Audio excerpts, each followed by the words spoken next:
The overwhelming event continues the N.J. Dawood translation of Al-Quran.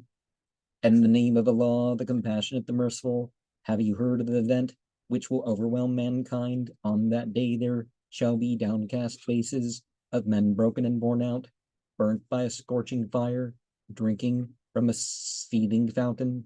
Their only food shall be bitter thorns, which will neither sustain them nor satisfy their hunger. On that day there shall be radiant faces of men well pleased with their labors in a lofty garden. There they shall hear no idle talk. A gushing fountain shall be there, and raised soft couches with goblets placed before them, silken cushions ranged in order, and carpets richly spread.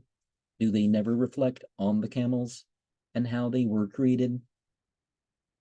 The heaven, how it was raised on high, the mountains, how they were set down, the earth, how it was leveled flat. Therefore give warning. Your duty is to only give warning. You are not their keeper. As for those that turn their backs and disbelieve, Allah will inflict on them the supreme chastisement. To us they shall return, and we will bring them to account. Now,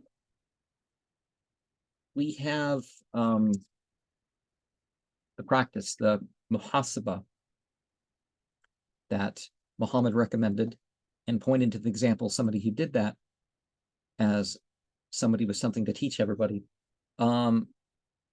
is that you make your own account. At the end of the day, you think to yourself, what have you done? What didn't you do? What you could do better?